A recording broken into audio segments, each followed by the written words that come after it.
of Hill of Justice. If there is anybody on right now, just give us a shout out. Let us know that you can hear us, and going in on that end of it.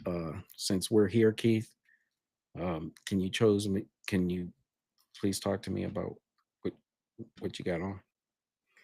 Can you talk to me about what you got on? You started this whole thing. I mean, I thought this was something we settled as children, but I guess not.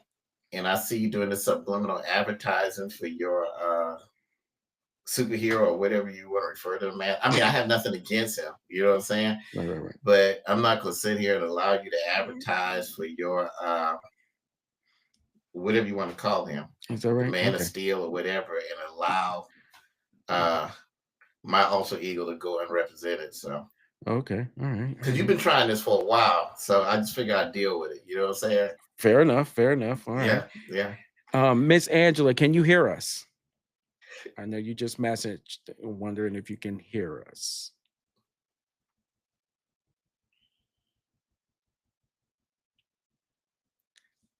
Well, that's what we got going on so far. So we got a little bit of this, a little bit of that. Good times. All right. Let's see what else we got here. So what I'm still seeing is what I'm still seeing is 7 of them are still out and about. Okay. And I don't see anything else going on. Yeah, yeah, yeah. Yeah, we got nonsense going on. Okay. All right. All right. So while we're waiting, any events over the week you want us to catch up on real quick before we get into what we here for?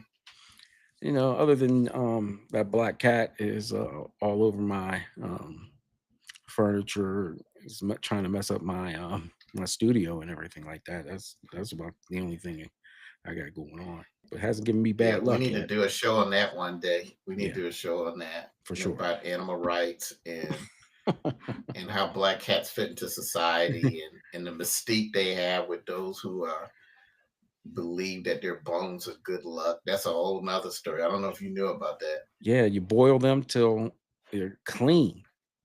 Yeah, that's animal abuse. That is. That is. Well, Can you imagine how many cats were killed because people believed that their bones would be good luck? you know, you're talking about people on the stake getting that type of treatment too. Exactly. We're gonna go ahead and kill these witches.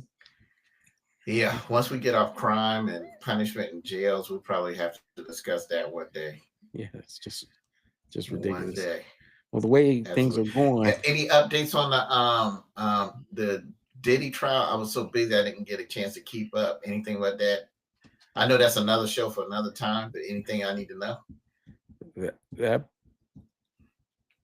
the public is really undecided. Is it a Mm-hmm. poor girl, or you know, two things can be true at the same time, right? You can go ahead and Mm-hmm. hate and despise everything that's happened, hate him or hate the situation, and you could also enjoy it, because you're getting somewhat of a transactional benefit from this. So that's where we're at right now. So I see a lot of people upset about that, and other people are like, "Hey, guess what? Give them a break." But it's a 2-month trial, so we'll see how that pulls All through. right. Yeah, Yeah. Well, maybe we'll do some summaries on that sometime coming up. yeah, yeah, yeah. But For sure. meanwhile, let's stay focused on all these escape from jails in New Orleans, including mine. So let's get started, brother. Go ahead and Yeah, open us yeah, up. yeah, yeah. So let's go ahead and get started. You want to see a complete system failure? You got 10 inmates, one jail, 0 guards watching, and a hole behind a toilet. It's the most embarrassing prison escape of the decade, and it happened in New Orleans. They wrote too easy LOL on the jail walls. They spelled too wrong. So not only do we have a prison break, we have an English break that's messed up. And it was just as much as of throwing a middle finger at all the people who were incarcerated, who put them into an incarcerated situation, every single official. And as of this airing, We have 3 inmates back in custody, 7 still on the loose. And thus, we have a system that's cracked, literally and figuratively. And this is where we're at. I'm Jerome Hill. With me is retired Sheriff Victor Hill, and we're your host of Hill of Justice Live. So, Keith, I'm going to set you up on this. Okay. We understand that this jail has a history. In fact, back in 2012, it was concluded, the investigation was concluded by DOJ. And what they discovered was a whole bunch of irregularities for the jail. Naturally, you have faulty locks, short staffing, ignored alarms, inmates being mistreated. But once you got inmates slipping out behind a toilet and walking out the front, man, we got different set of problems. We're past reform at this point, right? So True. You add to that, the jail is under a federal monitoring since 2013. So what else is slipping through the cracks? You are the subject matter expert in this. We couldn't pick a better person to talk about this. So love to hear your thoughts. What's going on? Well, let me say this. First, let me start out like this. There are things I'm going to say that's going to probably hurt a lot of people's feelings. And I don't apologize for that in advance because it's not a personal attack on them. What we're dealing with is results or the lack of results. So if I refer to my jail and all the escapes that happened there or anything in New Orleans or some other jails we may discuss, it's not an attack, a personal attack on the leaders. It's going to be simply the truth about the results or the lack of results that they're getting. Because at the bottom line, that's what everything's about, results. If you're in corporate America, is you're either making money or you're losing money. It's profit and loss. So we hope no one takes it personal. If they do, I think we know enough to know I'm not going to lose any sleep over it. But I want to put this up front that this is not about attacking any particular person, but about showing how jails get out of control and why they get out of control. One thing we got to remember is the jail is the first line of defense in law enforcement. It's often overlooked. It's not thought about until there's escapes, until there's death, until there's riots there. But it's the number one defense. What jails are designed for, what they're supposed to be designed for, is to lock away people from society who are dangerous so that they're not able to harm people. That's another discussion we'll have as we go further into prisons and jails and the perspectives on those.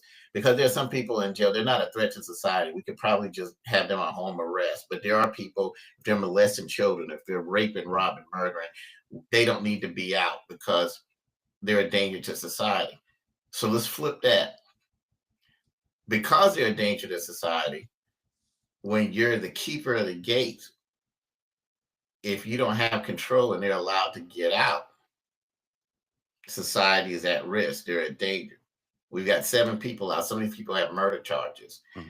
And when prisoners get out of jail, they can't just go and apply for a job and lead a normal life. So they're going to have to commit crimes in order to survive. We don't know where these 7 inmates are right now. Correct. Some of them could have committed a home invasion, robbery, and holding somebody hostage in their house right now. Nobody knows because they can't call anybody. We just had an escape here in Clayton County where this man made an escape and he carjacked a woman trying to get away. So that's the type of threat that city is under right now, and maybe other cities, because if they're smart, they fled the city. And now with it being the 3rd day, they got a 72-hour head start. They may not even be in that city anymore. Right. So now it's not just a city problem there. It's a national problem at this point because we don't know where they are. They could be related to someone in Florida where you are or Atlanta here where I'm at, and they could be here. We don't know. So we want to start off with that. But I think so everybody can understand what we're talking about.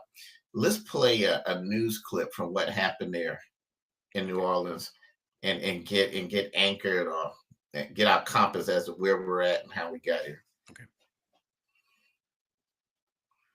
Certainly a serious situation. These inmates, escaped inmates, are facing a variety of charges, including violent charges such as murder, aggravated assault, false imprisonment. So let's dig a little bit deeper here into the timeline and what happened with this brand new surveillance video. 12:23 a.m. You can see them right there yanking on these doors, pulling them off the tracks, says the sheriff. Then at 1 a.m., it is at this moment that a corrections monitoring technician stepped away from their position where they would be visually watching this pod to go grab some food. And that is the moment the sheriff tells us that the inmates exited through a hole in the wall behind the toilet, got into the loading dock, and you can see them right here. This is after they scaled the wall, going past the barbed wire, and then going through this interstate. Now, the Orleans Parish Sheriff, Susan Hudson, says that the cells had defective locks, but they also had evidence of this being an inside job. The plumbing and the rebar that you can see right here had been clean cut with those big bolts removed that could only have happened with outside help, they said. Now, officials discovered that they were missing at least 7 hours later since their escape. Since this has happened, they have suspended 3 of the employees there pending the outcome of this internal investigation. And the sheriff insisted that the moment they found out, they immediately started calling victims and started calling survivors to warn them of what had happened. Now, listen to this. Yes. No, I'm sorry. Keep going. To this off the rails presser, Anderson, and you can see how officials are answering. So no one was watching live video all night at the jail? I won't say no one was watching live video, And but how did nobody see them there are leaving over the jail? 900 cameras. How did nobody see them leaving the jail? There are over 900 cameras in this facility. It's just, how did no one see a massive jailbreak? But it's your job. It's your job to monitor every single person in this facility every day. Do you want to say you're sorry to the people of New Orleans for having this happen? I mean, we are underfunded, understaffed, underpaid. So we do our best to hire staff and retain them, but like everyone else, we're short. All right. You want to say something before I get started? Leadership is, that's all I got to say. All right. I'm just like leadership. Go ahead. Well, I'm glad you said that. So one thing we got to understand, everything rises and falls on leadership. Everything rises and falls on leadership. We can learn. Our dad was a Navy SEAL. And the one thing I learned from leadership training with Navy SEALs is they said that at buzz training, they have these rafts and they do this race against the waves. And they said, every time it doesn't fail, there's a boat that keeps on losing and there's a boat that keeps on winning. And they say every time they take the captain from the boat that's winning and put it over the boat that's losing, guess what happens? That boat starts winning. So everything rises and falls on leadership. So whatever the organization is a reflection of the leader. Or whatever the leader is, the organization is. If the leader's paranoid, the organization's paranoid. If the leader's strong, the organization's strong. If the leader's weak, the organization's weak. I mean, that's just a time-tested, proven that everything rises and falls on leadership. So when you talk about a jail and you talk about these type of failures, the first thing you got to deal with is the leadership. And then, of course, the second thing is the staff. But the leadership always supersedes the staff because guess what? The staff follows the leader or the lack of leadership. So we always have to go there first. Now, what we got to understand is this. A jail is not the type of operation you can run from your office. It's not the type of operation that you can manage from afar. People can argue against it all they want. The frontline leadership will always be superior to armchair leadership. All of the great generals that we knew throughout history was at the front line. From General Patton to all the way back to the Napoleonic era. If you look at the generals that were real effective, they had to go out to the front line with their troops to assess what's going on. Okay, if you're over a jail, you don't truly know what's going on in that jail unless you walk in that jail. And you have to do it often. You have to do it often. I think what happens to a lot of times, especially in the office of sheriff, because the sheriff is an elected office. So if you're a warden, you probably don't have to worry about stuff like that. But a lot of sheriffs, they get elected and they're not truly jailers or they're not truly manhunters because, sheriff's jobs are to hunt people. They're politicians. So instead of walking their jail and monitoring it daily, weekly, or whatever, they're out doing other things. They're attending community events, they're hosting community events. And meanwhile, while they're doing that type of stuff, people in their jail are getting stabbed, getting raped, or whatever. You have to walk the jail. If you walk the jail, you'll see exactly what's going on. If the staff knows that you're going to walk the jail, then they know they have to have a certain standard because they know the sheriff is coming, the warden, or whatever. And they have to know it's a particular standard. The truth of the matter is most administrators are afraid to go into jail because the jails are so violent. And I can tell you stories that I've heard and things I've seen in other jurisdictions where sheriffs or wardens walk through the jail, they're yelled at, screamed at, objects thrown at them or whatever. So they just decide not to go into jail whatsoever. But if you're truly the sheriff, that shouldn't be the case. Because if you can't control your jail, how can you control the streets? There's no way a sheriff can tell me I've got control of the streets and he don't have control of his jail, because the jail is a controlled environment. So the first thing you have to do when you take over a jail, the first thing I have to do is you got to go walk it and look at it and see what the structures are. The Clayton County Jail had 3 escapes before I became sheriff. 3 escapes. So when I first took the office, I asked them, show me exactly how these inmates got out. Well, guess what? There was a common denominator. There was no barbed wire at the fence. So every inmate that escaped, which 2 of them were murderers, climbed the fence because there was no barbed wire there. I asked the then jail commander, who was one of the 27 I infamously fired when I first took office, and this is one of the reasons why is there no barbed wire? And he gave me some ludicrous answer that, well, sheriff, the way this jail is designed, the wall is the actual perimeter or whatever. I said, well, if that's the perimeter, then how the hell did 3 inmates get out to include 2 murderers? I said, I want barbed wire around this fence. I want around there ASAP. And then we looked at other things. And what we did is we eliminated every way to escape. And in the 15 years I was sheriff, no one escaped from the jail. Now, we've noticed in the last year, there's been numerous escapes and accidental releases.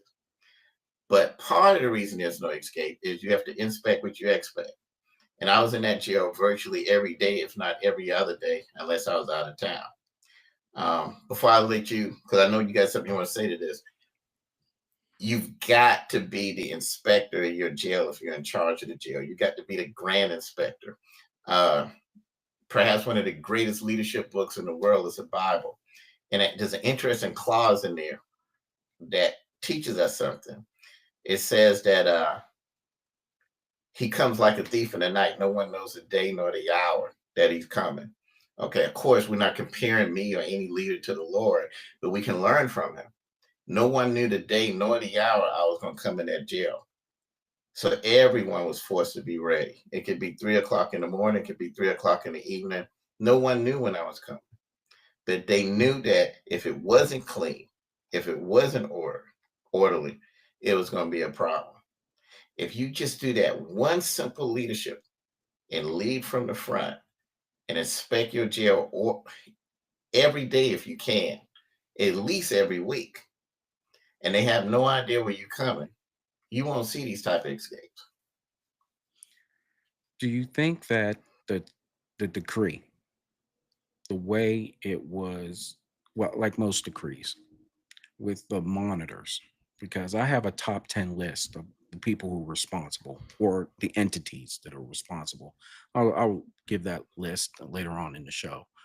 But the monitors, how complicit are they? Okay, let me tell you a story about monitors. Let's go back actually to my first term. Fulton County, which they used to say that was the worst jail in Georgia. Now they're saying the jail I once commanded is the worst jail in Georgia, which is sad. But I'll never forget, I went to school with the incoming sheriff, Myron Freeman, fine gentleman, by the way. And I remember him and I having a conversation. He said, listen, all of my problems are at the jail. So I'm going to move my office to the jail and I'm going to concentrate there because That's where I really need to concentrate. Well, at the time we were having that conversation, there was a federal monitor at the jail and there was a federal monitor at the courthouse. Okay. All of the publicity was about the jail. Well, guess what? 2 months and 11 days later, a man named Brian Nichols takes a gun from a deputy, brutally assaults her, and kills 3 people, kills a judge, kills a clerk, and ends up killing a federal agent during his escape. I don't think anyone was really thinking, okay, listen, we got to concentrate on this jail, but the courthouse is a place of danger too. It's just we don't hear about courthouses every day because things don't happen. Well, where I'm going with this is there was a federal monitor there. What was he doing? And that guy actually ended up beating Maya Freeman in an election and becoming a sheriff. And I think people kind of forgot, hey, he was the one in charge of the courthouse when 3 people got killed. So again, leadership is leadership. If the sheriff is weak and can't control it, and you put a federal monitor that's weak and can't control it, what difference does it make? If the right leader is not in place, these things are going to happen. And that leader has to constantly inspect what he expects. So at the courthouse, we used to test our court security. I would test it. I would plant things to see if they find it. I would send people to see if they could get things in. Same thing with the jail. You got to constantly test it. Can I break in my jail? Can I break out my jail? These things have to be looked at. A lot of people, they give you an example, getting back to the courthouse. A lot of sheriff's office, they get real lax with that. They send their oldest deputies there. They send their female deputies there. Hey, it's just a courthouse. Nothing's going to happen. And maybe it doesn't happen as often, but every 10 or 20 years, now you got multiple killings or whatever like that. So they're not really, really thinking proactive. And as we know, I know, you can get punished for thinking proactively. But at my courthouse, the court commander and my jail commander both knew this. The court commander knows, okay, hey, make sure that doesn't happen. You got to check for sniper nets. Where would a sniper be if he wanted to attack this courthouse? Every day, this has to be swept for bombs. Every day, it has to be hardened. So if there's an assault team, every day there has to be someone somewhere with a rifle already in hand, ready if there's an active shooter. And they have to know. And this is what I told my court commander. If Brian Nichols comes and shoots at my courthouse, don't even be there when I get there. Go ahead and leave. Because you're not going to have a job. Because if you're doing what you're supposed to do, if you're constantly checking those hallways, if you're constantly checking people to make sure they're monitoring the cameras, if you're making sure all the point people are where they need to be, if there's a deputy circling it, if everyone's checking a place where there'd be a sniper post, if everyone's doing what they're supposed to do, that shouldn't happen. And if it does happen, everyone should be on point to neutralize the threat before it goes any further. So everyone pretty much know, okay, hey, if Brian Nichols shoot up my courthouse, don't be there by the time my car pulls up. There's nothing for us to talk about. Go ahead and pack your stuff and be gone. Same thing. If someone escapes from this jail, your job is get ready to escape. So don't even be here. So I tell you what, let's just do it that way. Guess what? Brian Nichols never shot up my courthouse. And in the 15 years I was sheriff, we didn't have any escapes. That's what it takes.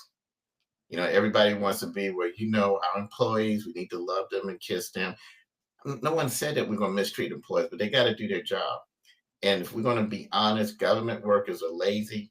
They get paid the same whether they perform or not. And if you're not constantly there to make sure they're performing, they're going to do absolutely nothing. Okay. They're going to sleep. They're going to not look at the cameras. They're going to go get food or whatever. And then you get these massive escapes. Okay. So leadership is talking about being undermanned, understaffed, underwhelmed, underpaid. Make sense of that. Okay, I don't know of a police agency that's not undermanned or understaffed. Correct. And a lot of that, and there's a lot of factors for that. I mean, a lot of factors out there is how we treat cops. Now, maybe not now because there's a new administration, but we know for a while there was a target on cops to lock them up for anything. I've experienced that. You experienced that in Baltimore or whatever. So you got a lot of people that just retired or left the profession because they felt that hey, I don't have the backup, and if I do something, even if I'm right, I can be prosecuted anyway if that's what the powers that be want to do. So we know that's been a problem for a while. Mhm. The news has covered it, how there's this massive retirement, this massive people leaving law enforcement. But let's get down to what's really going on. That's even deeper than that. I'm willing to make a guess. I guarantee you that the majority of the officers at the jail in New Orleans are predominantly female.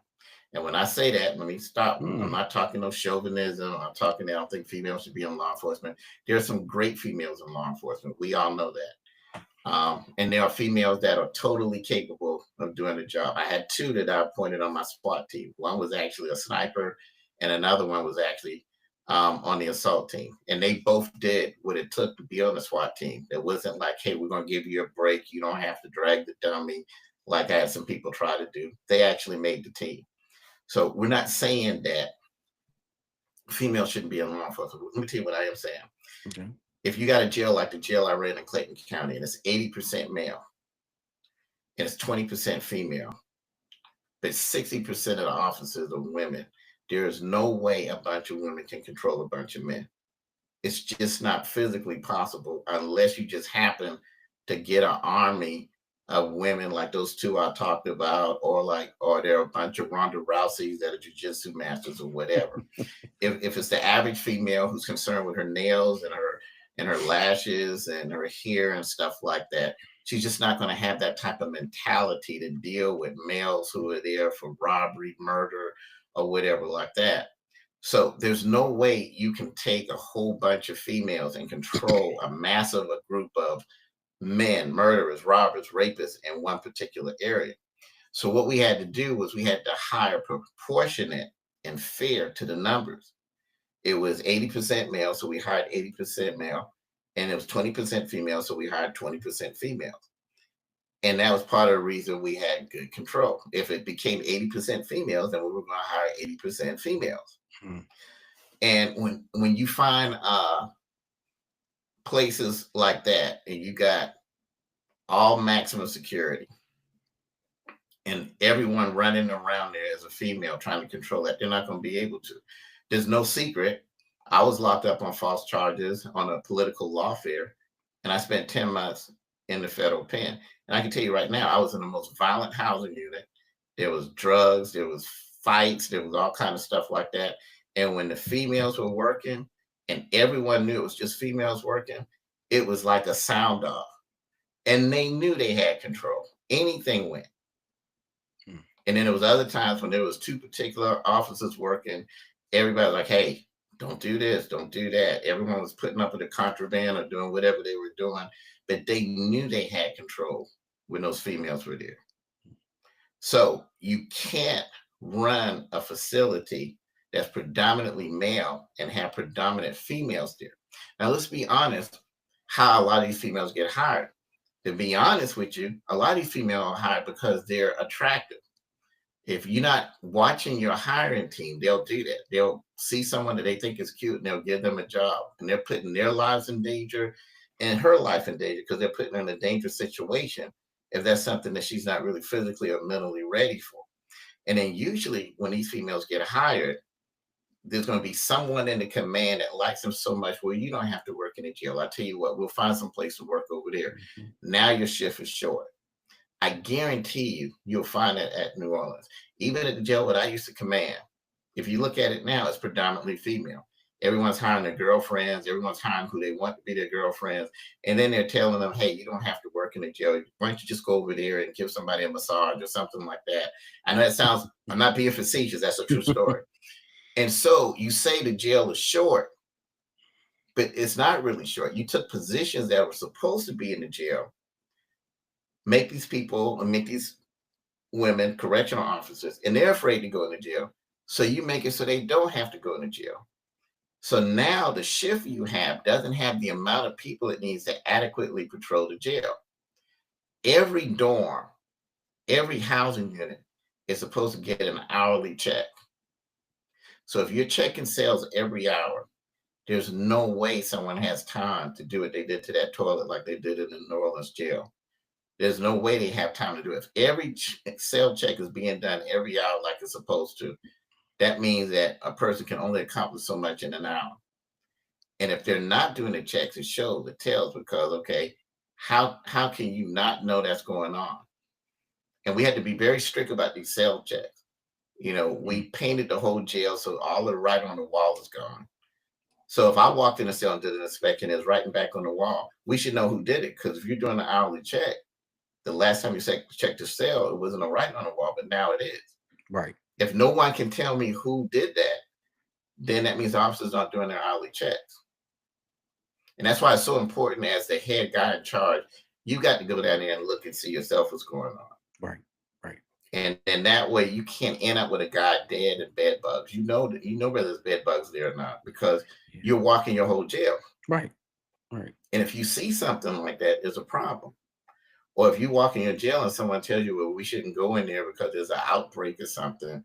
Outbreak of what? We're going to solve this right now. Mm. So not only do we have all that, we have the district attorney that is livid, because by the time that he is notified, or his staff is notified, his office is notified, this had been going on. This prison break had been over for hours and hours. Well, let me ask you. It's nice that the district attorney is upset. If you remember, we did a show and our district attorney said she was upset. But here's what I'm trying to figure out. I think the whole city should be upset, but what's the district attorney upset? Are they going to go hunt the person down? Are they responsible for the jail?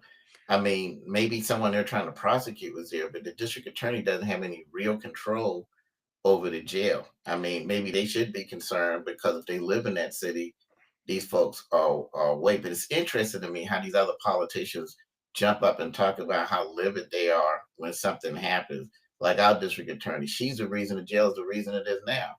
So for her to apologize to some people that the person that murdered their family member escaped, if it wasn't for her, the jail would still be under control. So a lot of people take this stuff and they posture themselves politically.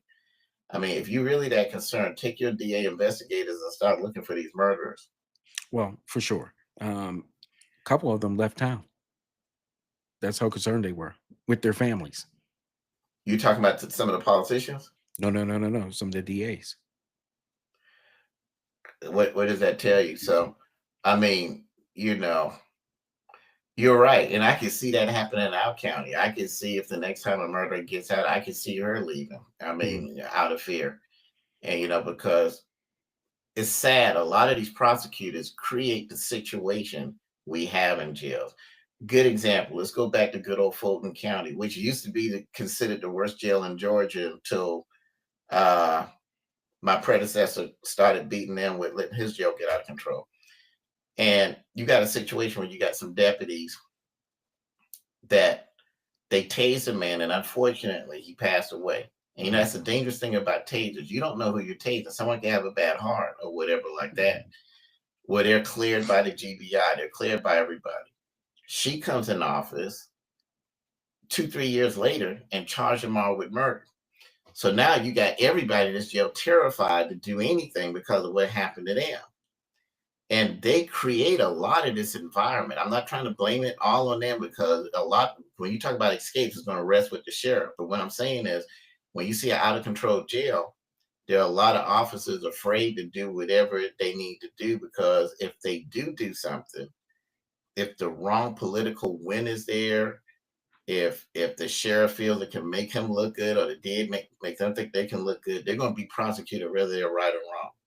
Ask me how I know. Ask you how you know. Right. So, talking a little bit about that, I think that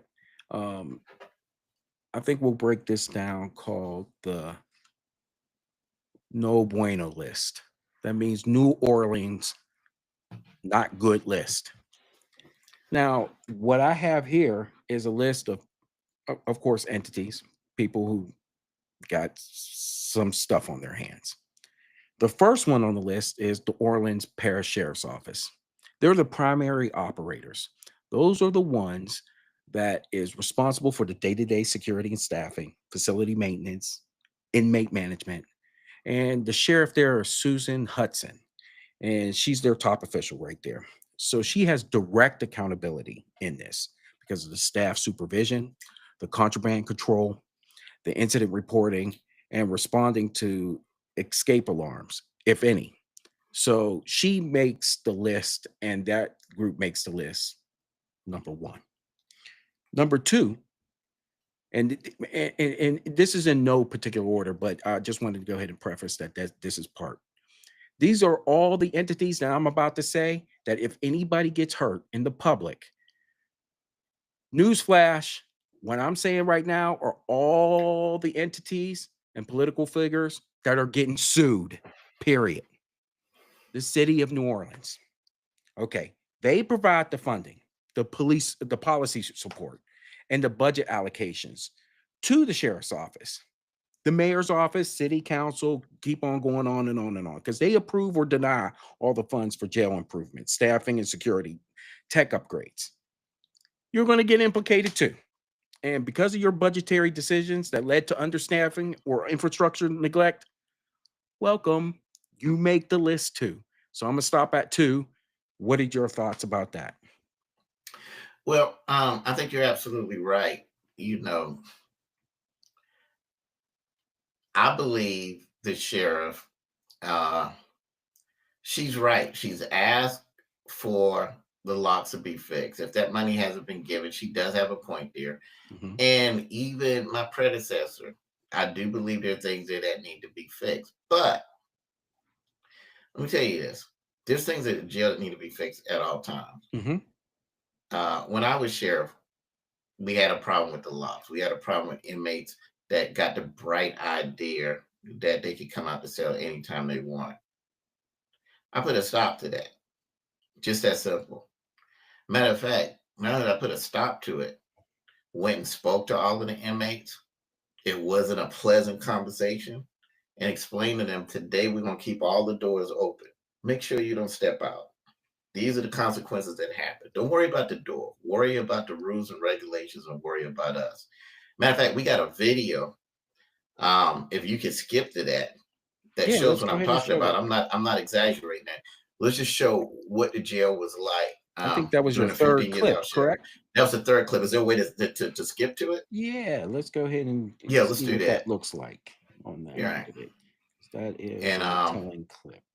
I'll probably talk during that video if it's okay. Yeah, that's fine. Let's go on to it. We have never had as many people who have Well, either that's committed. not the Let's clip. save that for last. Yeah.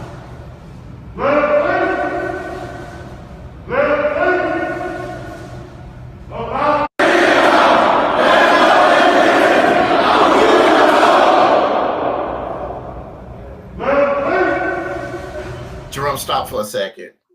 So the whole jail, we ran it paramilitary style, and I'm very proud of that, and don't apologize for it. First of all, a lot of these young men will never get the opportunity to go in the military, even if they wanted to, because some of them are already convicted felons. Right. I've been to countries like when I visited Israel and some other places where everyone, when they're 18, are required to serve 2 years in the military. That's It's a correct. whole different culture. Mhm. There's a whole difference in the crime, the respect, and everything like that. The military basic training has a lot of value. How to stand straight up, how to say sir and ma'am, make up your bed, go to attention. There was a lot of negative publicity that I had inmates facing the wall. Yes, we did have them facing the wall, because if they face away, they can't masturbate in front of women. They Nope. can't. To see you, I have to attack you. I mean, to attack you, I need to see you. Right. So you take away the staring, the assaultive staring, or the offensive staring if they're looking at a female inappropriately. As you can see, some of these inmates have red uniforms on. Let me Correct. tell you what that meant in my jail. But it was red, it was orange, and then there was white or yellow. Orange is medium security. White and yellow is low security. Red is high security. So everyone you see with a red uniform is there for a violent offense. You got guys standing in there for murder, robbery, rape, kidnapping, right in this one group right here. Look how well they responded to this military training and discipline. And I used to always tell them, and I told this group right here too, I said, listen, if I didn't know better, I would think I'm looking at the United States military right now. So what does that mean? That means all we need to do is change the uniform. You just got the wrong uniform on. Let's change that uniform when you get out of here. And then your life can change. So did I run a strict jail? Did I run a tough jail? Yeah, and I don't apologize for it. We didn't have 5 dead bodies like we have now. We didn't have multiple escapes. We didn't have people getting stabbed like we had over the weekend and before.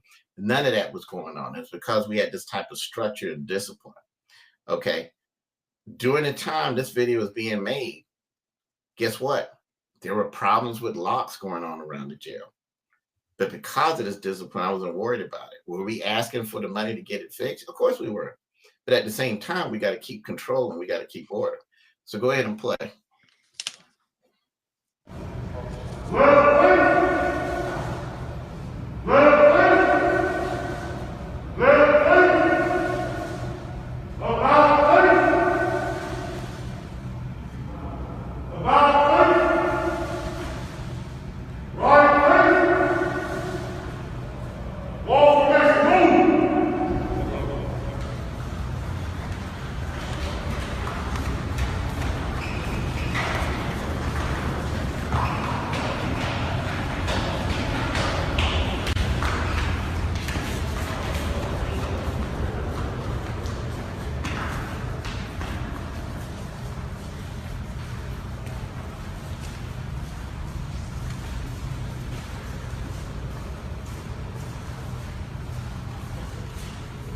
Go ahead and stop for a second, Jerome.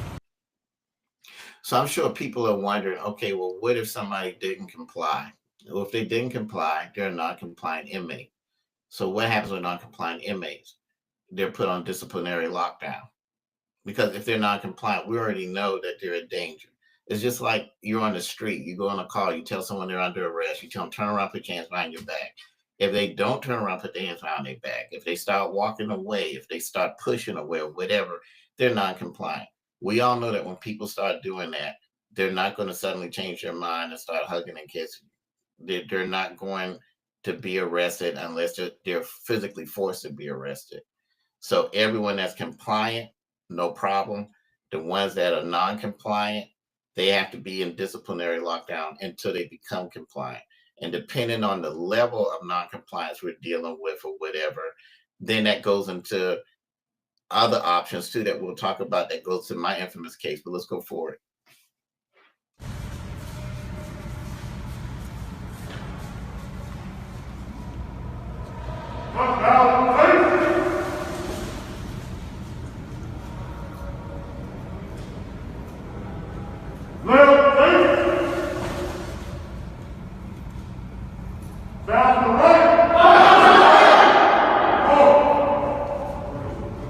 Stop, Jerome. Something else I want to talk about too. You notice a lot of them got masks on. You know why? This was right around the time with COVID-19, kind of towards the end of it, but right around that time. Every jail in Metro Georgia were letting people out of jail. Not only were they letting them out, but you couldn't even arrest anyone and put them in jail unless it was some type of major felony. And we saw this surge in crime. We didn't see it in Clayton County because I didn't let anybody out. You know why I didn't let anybody out?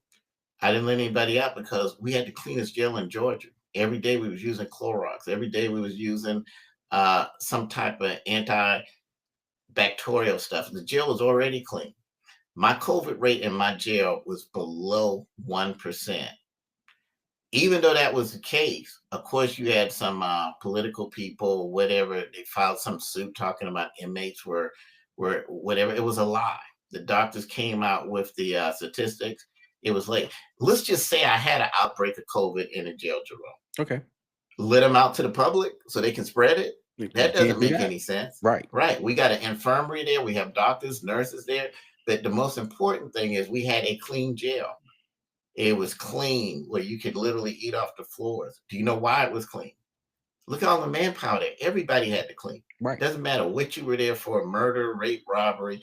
Everyone at some point had a mop in their hands and they had to clean their room. If their room had a problem, guess what? Guess who's going to paint it? And you'd be surprised the type of talent that's in that group. Somebody in there is a plumber, somebody in there is a painter. We found folks that had some real skills. Now, some of them couldn't move around because of their charges, but guess what? They could keep their area clean. Right. Not rocket science, nothing that you got to go to the FBI Academy or anything like that. Just basic common sense. Go ahead.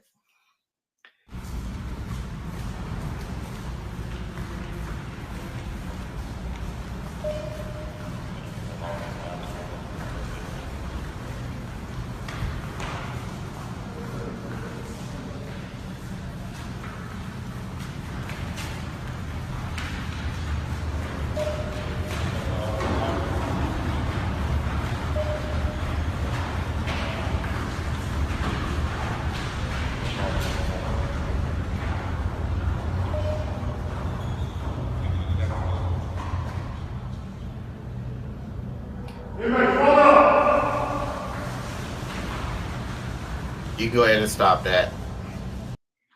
And that's what you call lockdown. You see so many jails, including, and now if you go to that jail right now, they have a lot of nights where people refuse to lock down. Mhm. Inmates are refusing to lock down, just take total control. When you have real control of your jail, you give the command lock down and they lock down. It's just that simple. So I want to say this, and I want to make sure that we got that straight. And I see that comment. And hey, thank you very much. That is true, even with the language barrier. So one thing I want to say is this: if you're the sheriff or you're the warden, you have to make a decision when you become the sheriff and become the warden. Either you're going to run a jail, or the inmates are going to run a jail. Either you're going to run a jail, or the inmates are going to run a jail. At least 90% of the jails in this country are ran by inmates, not by the warden, not by the sheriff, not by the guards. They were ran by the inmates.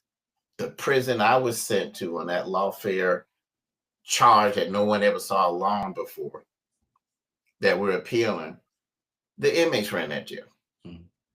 Not the warden, the inmates ran that jail. That decision has to be made. If you give control to the inmates, they're going to take control. They're just like kids. If you let your kids run around and tear up the house and write on the walls, they're going to do it. And what you're seeing is, out of fear, out of lack of leadership skills, or lack of just sheer strength, or just being weak, that a lot of sheriffs, a lot of wardens have relinquished control to the inmates. Some of it is not all their fault. Some of them are terrified to do anything because they're afraid there's going to be some prosecutor that takes something out on them, like we had happen with me or something. And then the rest, you can't blame on anybody else but them. But either the inmates are going to run a jail, or you're going to run a jail. I decided the day I became sheriff, I'm going to run a jail. We're not going to have escapes. We're not going to have stabbings. We're not going to have all of this other craziness going here.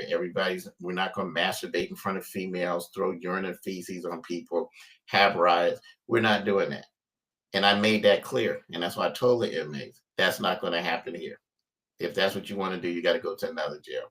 Here, we're going to act like we got some sense. We may not have any sense, but we're going to act like we got some sense, because most of them are actors anyway. A lot of them act like gangsters, and they're not really gangsters. Facts. So if you can act like that, okay, let's try something new. Let's test these acting skills. Let's act like we got some sense.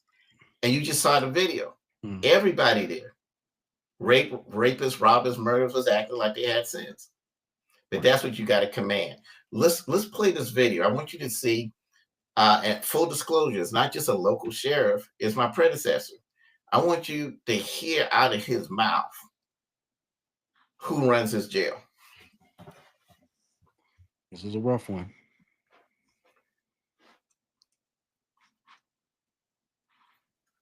All right, let's tee this up. We have never had as many people who have either committed murder or attempted to commit murder in Clayton County's jail. Every day that my officers go into that jail and they feed an inmate, they take them for services. The inmate is allowing the officer to come out safe to go home to their families. They're allowing it. Let me tell you something. That's the most bizarre, asinine statement I've heard. And let me tell you this, man. Let me tell you this. I wonder every day when he goes home, does he go downstairs to the jail and say, hey, can I go home to my wife and children tonight? That's basically what they're saying. Hey, is it okay? Can I go home? Can my staff? And who makes that decision? Okay, Sheriff, you can go home to your wife and family tonight. Yeah, no And bueno. and why did they make that decision? Is it because, hey, well, as long as we can have a pizza party tomorrow, we can go home? He just completely relinquished control to the inmates and said it to the public. So now at this point, that's over. You know, people are like, what can we do to make the Clayton County Jail safer? Well, it's not going to happen like that. No inmate that's seen that or is running the jail now is going to take him serious from this moment on. So that's over. And like I said at that last time we talked, it's over as far as him having control. There's still hope. I mean, he could find somebody, you know, that's what the Fulton County Sheriff do. Your lookalike, by the way, that's what he did. He found some folk that he figured could control the jail. And you notice we don't hear a lot about them like we used to. Now we're hearing about the Clayton County Jail. Yeah. But that's an example of the mentality. The inmates allow us to go home to our wife and family. So I'm sure, I just want to see, you know, who exactly makes that decision that they get to go home every day. You don't allow me to go home to my That's wife for and damn family. sure. Nobody's allowing me. To Right. And you're not going to allow my staff to go home. They going home. And you're going to do as you told. Right. You put yourself in there. Yeah. You ain't getting yourself out unless you do what's told. Exactly. That's how it Exactly. goes. So if you want to see, you know, if we want to understand why jails are out of control, we just saw why jails are out of control. Yeah. Yeah.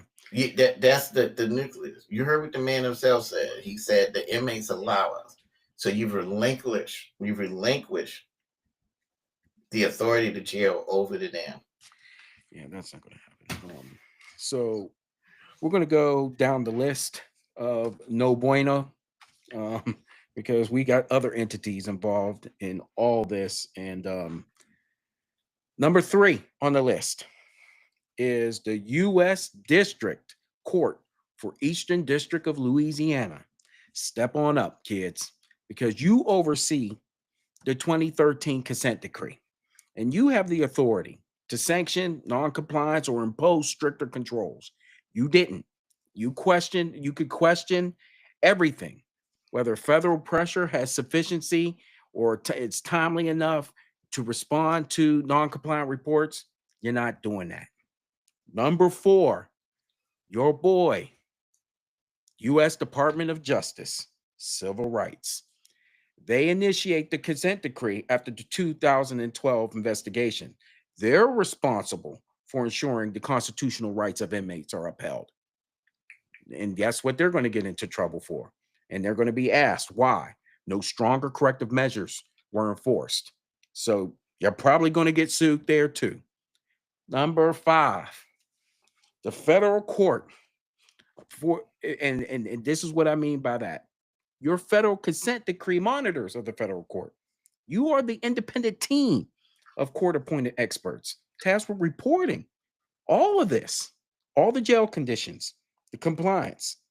You released 7 reports showing the regression of this. The regression. You're in the pipe too. You know, you knew about these jail conditions and security, and you just made a recommendation they should be stronger. Guess what? You're not escaping this either.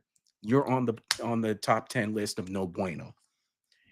Oh, what else we got here? Number 6, Louisiana legislative auditors in the state of Louisiana. Come on up, kids. You're getting sued too. Let somebody get hurt. These are the state agencies that have oversight of the public funds, the facility standards, and the audits. That's the state.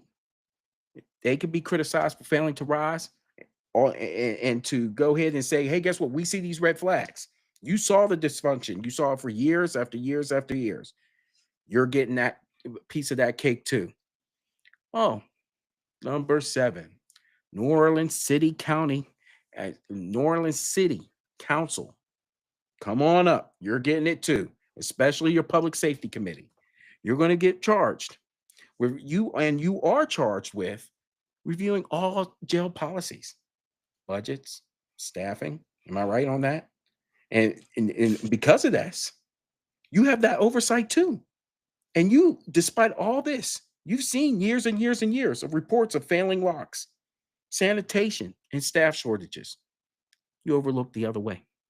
And of course, a lot of people don't think about this, but you need to. The jail facility contractors and the maintenance vendors, you're going to get sued too. Come on in. Everybody have a seat on the couch. You're getting busted too. And this is why. Because the outside contractors that are involved in the maintenance and the plumbing on the physical plant operations and so on and so forth, you got some liability in this. And so with that, you're going to get sued too. Whether you get exonerated or not, that's another thing. But you might as well start writing down your indemnity, going over your insurance, seeing if you're going to go ahead. Oh, yeah. I think we're covered. You better check on that because you're going to get sued too. On top of that, the mental health and medical services providers that are provided by the consent decree. And under this consent decree, they had medical and psychiatric care must be met. And they have to keep these minimum standards to know if things like this were going to happen. And how do you know that? By deteriorating inmate behavior, the poor living conditions, and so on and so forth, the security risk with that. So that's number 9. And number 10, to round out the no bueno list here, you got the jail staff. They are specifically the correctional officers, the supervisors, and shift commanders. They're going to face not only disciplinary action, criminal liability, if any of this is proven to be complicit or negligent. You guys are done. All 10 of you.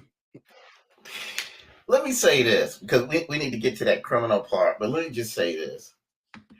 Okay, did was the ball dropped with the consent decree in the DOJ? Yeah, but there's hope. Let me tell you why I say that.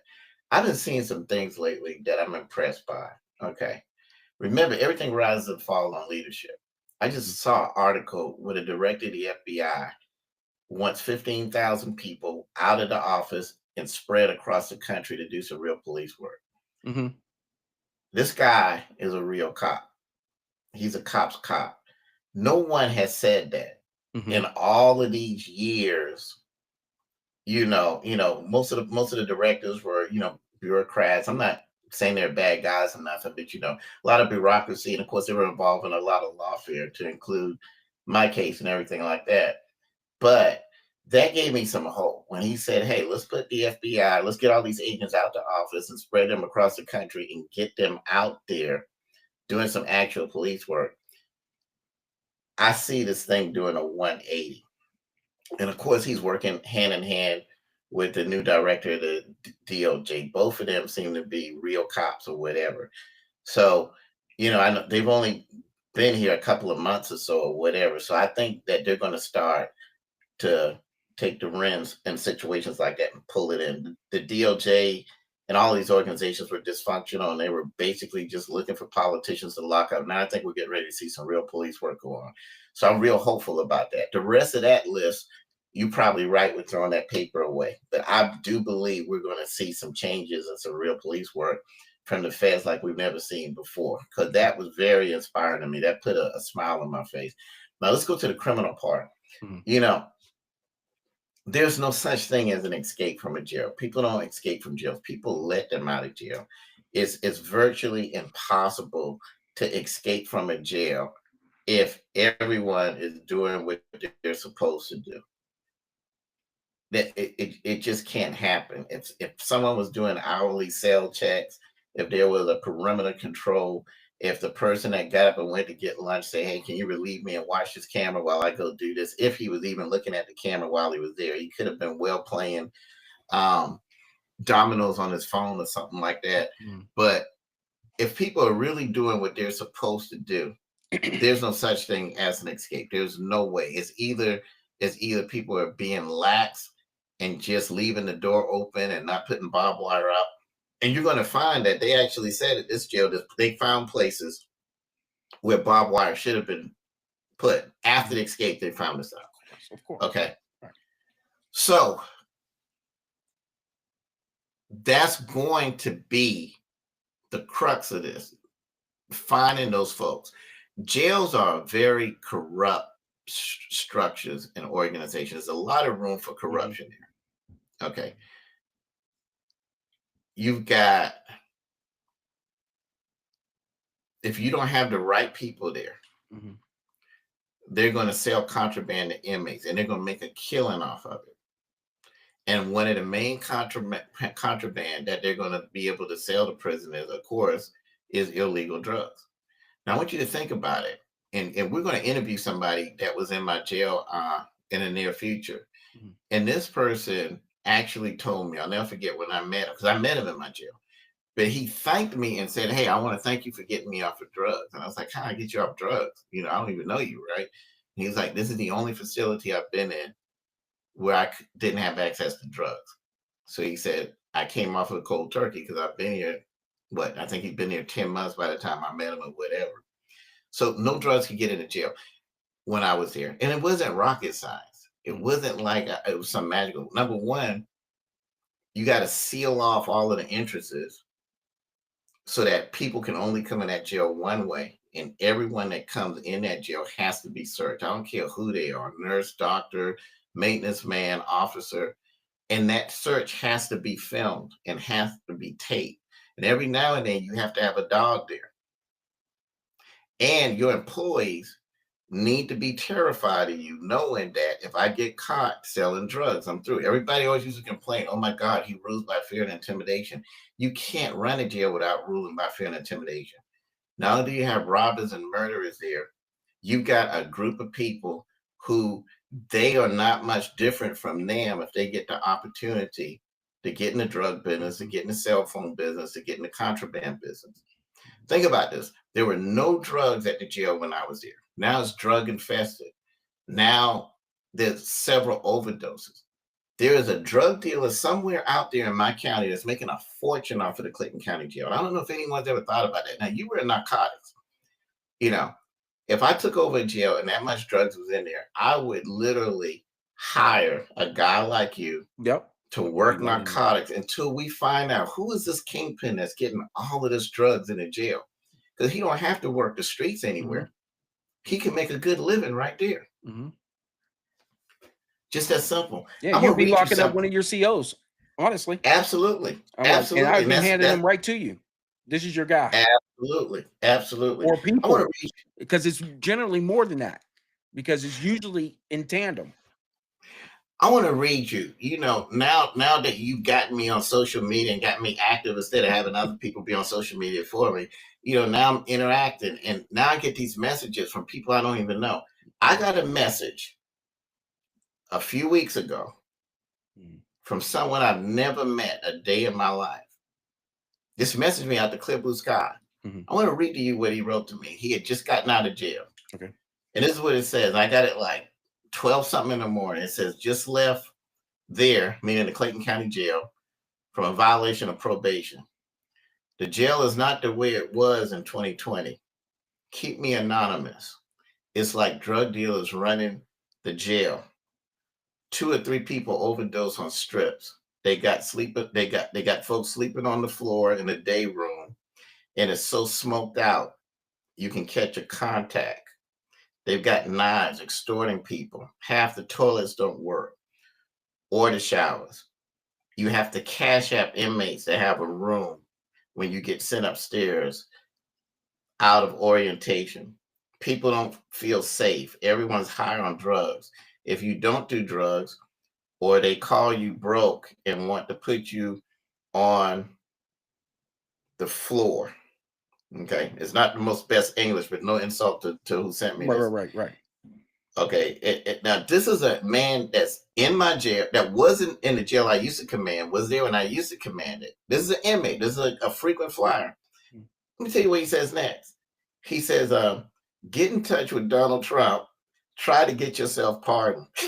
He said, I understand that you were tough as a sheriff, but at least people were safe and did not have to wet towels to cover their face to stop the smell of the smoke. My chest started hurting so hard, I had to get an EKG from medical. from all of the fumes I inhaled. Get with Donald Trump, try to get a pardon, and get the FBI to go in there, because that was the crazy experience I ever had in a jail. Some inmates that's been arrested before were like, at least from Victor Hill, at least from when Victor Hill was sheriff, it was clean, and you did not have to look at junkies all day with wicks burning all day, causing us to have chest pains while people are stealing information on tablets, and you happen to give them half your commissary, or I guess he's saying they'll break it. And then he went on to say, I want to say this, whatever they accuse you of is nothing compared to what's going on in that jail right now. People are dying and have to get a Narcan from overdosing. Keep me anonymous, holler at Donald Trump and the FBI to clear your name. It's not the same like you were there. And, I think you got the message. Yeah, yeah. And then he The starts talking inmates are about scared. people. Right. The inmates So are think scared. about this. Now, the so-called people that everybody says hates me and I was too hard on them and all the inmates like that. Remember this. The reason I ran that jail was not just to keep the staff safe. It was not just to keep the civilians safe like the nurses. It's also to keep the inmates safe. Yeah. There's a reason for that. Right. We didn't have 5 inmates murdered when we ran the jail like that, when we used the safety restraint chair, when we used neutralos to keep order.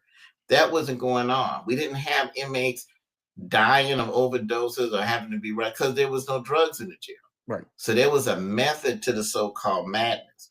So think about it. The criminal element misses the order. And let's be honest, they probably didn't miss it when I was there. They probably thought, oh my God, I can't do nothing here. I can't have a cell phone. I can't smoke drugs. Mm-hmm. I can't do what I want to do. But now that they're being stabbed, now that they're being raped, now that they're being robbed, now that their families are being extorted, send me $500 or I won't beat up your son or whatever. Right. Even criminals want to be safe. Right. Even them. Exactly. And I think everyone missed the point, including these lawfare kangaroo prosecutors that made up this case with me, missed the point that this just didn't keep us safe. It kept the so-called inmates that they were trying to protect. Now they're getting killed. Mm-hmm. Yeah. Look what this has caused. Look at the cost of lawfare. All because of a dummy DA trying to get somebody else elected. Even the inmates appreciated the cleanliness and the fact that they were safe and the fact that they didn't have to go to sleep with bed bugs. Right. Not only that, the county, Clayton County, misses it. They even like the distinction that their county had a tough as nails sheriff. That was the envy of the area, of the greater metro Atlanta area. And that has been stripped away, and they all feel naked. And it's really true about when people take a look at their standing in life, where in some of the things that they enjoy, that once that gets stripped away from them, they see everything just go downhill. Their social determinants of health, one of them being their lives. Not only do you take a look at property value and there's a whole bunch of things that I can go on and on and on about, but that takes a turn.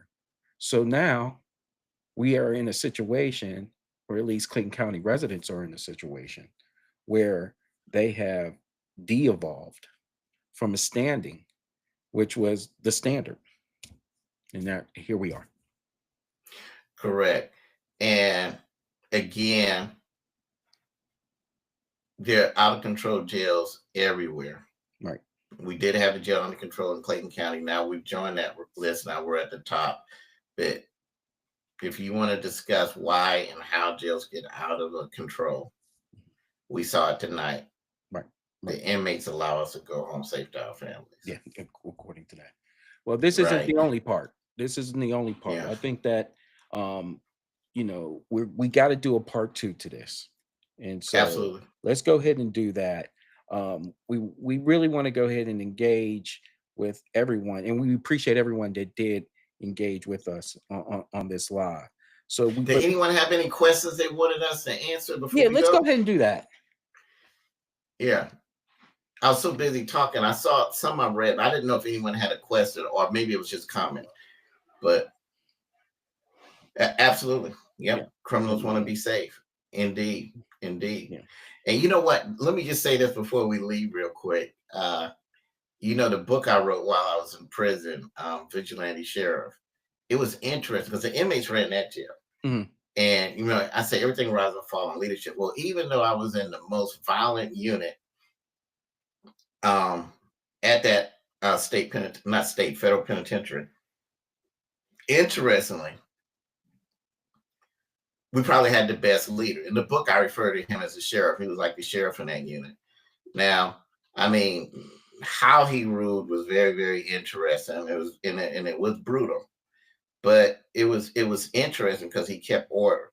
And he and I ended up becoming friends. It's ironic. Who would ever thought? You never think a bank robber and the head of the vice lords and the sheriff. Who would ever think? And some other people. But what was interesting was his leadership there, because as much violence as I saw, there was one time a person almost got shanked, and he intervened, and he made the person put up the shank, and that person was removed. I mean, literally, he would have people removed, and it wasn't a good removal. You would get beaten, and then you would have to go to the guards and say, hey, check me in. Then the guards, of course, would come in and check everybody's knuckles or whatever and see if they could see cut marks or whatever. That was it. But that's the type of order this guy kept. And, you know, it's interesting. One day, an inmate masturbated in front of a female. All of the guards come rushing in. They shake down his cell. They tell him, we're going to write you up or whatever like that. Mm-hmm. And he's just sitting there grinning. They leave. Next thing I look, 2 or 3 soldiers from the vice lords pop up.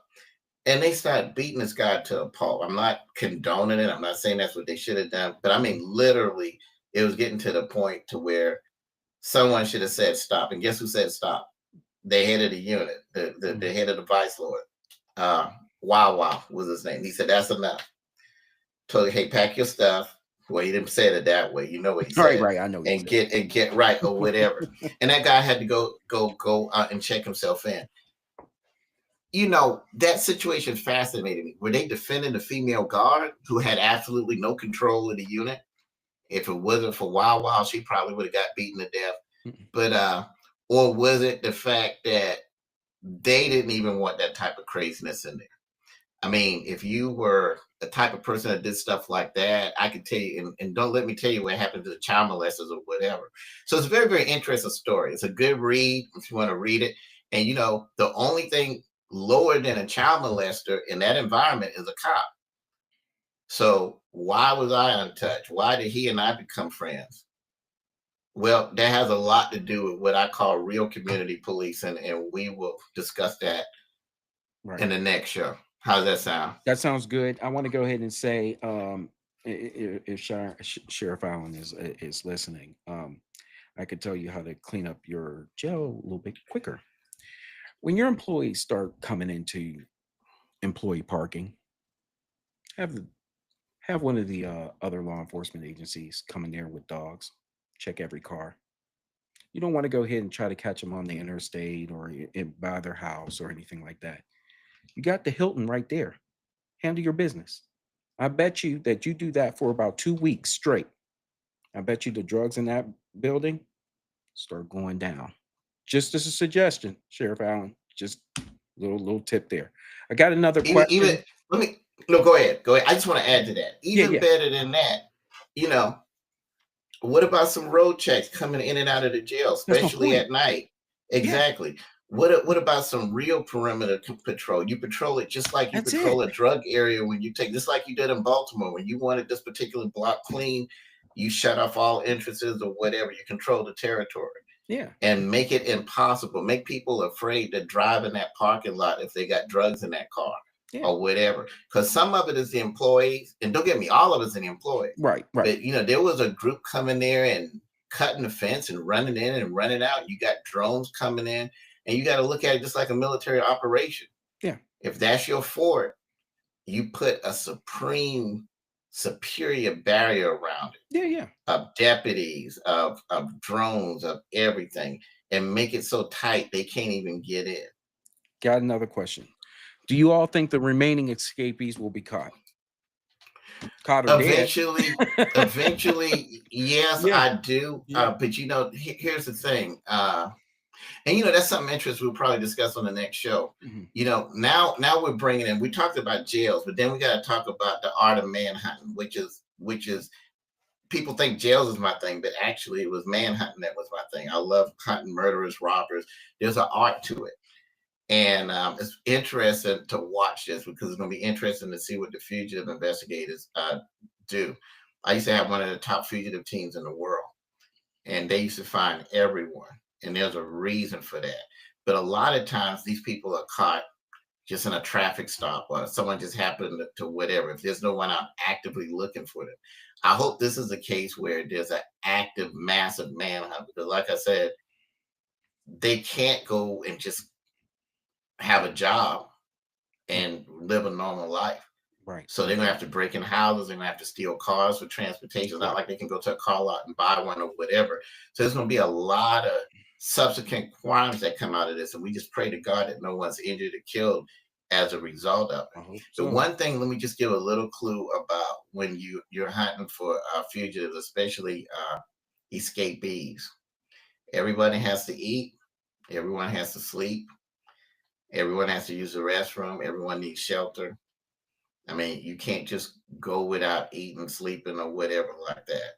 So if you know that, just like a good deer hunter looks at the ground and for drop-ins and look for different things in the grass that look like it's been disturbed when you're hunting an animal or whatever like that. Not so different when you're hunting humans. For sure. I got a question. What was the turnaround in your prison or jail before seeing results? So when you got in there, what they're saying is once you got in there, you knew it was all tore up from the floor up. So what happened thereafter? The first time I became sheriff, it took us 90 days to take it from chaos to paramilitary. There was a break, and when I came back to jail, it got out of control again. A lot of things were happening during that time I was gone. It's almost like we got a repeat of what happened then, but on steroids now. And that time, it only took us 45 days to get under control. Any jail can be put under control. It's not impossible. And that's why I'm glad we got that video so people can see it. But what you have to do is you have to take the magnifying glass theory. And the magnifying glass theory is you got to take all your resources and concentrate it on the jail because right now that's a problem area. It's just like at one point there was a part in our county where the majority of the crime was going on. So I took all of my specialized units. Everybody had to converge on that area and stay there. And just by us living in that area for about 2 to 3 months, the whole crime rate for the county went down. Correct. And that's what you need to do on that end of it. Right. So all the people that got these nice little office jobs that are correction officers and they're not doing nothing, everybody needs to be put in the jail. That has to be the priority. It can't be my friends and family don't have to go in because you're just putting a few people in there and their lives are in danger. They don't have adequate backup. Yeah. And to do that is going to require a measure of strength that someone's probably going to have to come in and exhibit. Right. All right. Let's leave it there because part 2 is just going to be just as exhilarating because we're going to get into other subject matters that are, and plus we got to go ahead and see how this pans out. As of the airing and the time and date, we still have 7 that are out there at large. We're hoping that the public doesn't have to pay the price for what's happened with negligence, with resources and so on and so forth. We're just hoping for that. So hang in there, everybody. Keep your head on the swivel. On our end of it, we want to go ahead and tell everybody thank you for subscribing, liking, and commenting today. And please keep that up. We really do enjoy that. Brother, do you have anything else to say? No, I think you summed it up well. I like that you're listing the paper throwing thing. That's good. Yeah, It I was makes worried. up for that t-shirt. I tell you that. Yeah, I was just hoping that, and what the camera did for us was to zoom you in, so we didn't have to see that shield, that back shield. Because I want to go ahead and give a shout out to your to your camera. That's all for the Hill of Justice today. Be safe, everyone, and we'll talk, Keith. Okay. All right, brother. All right. Take care. All right.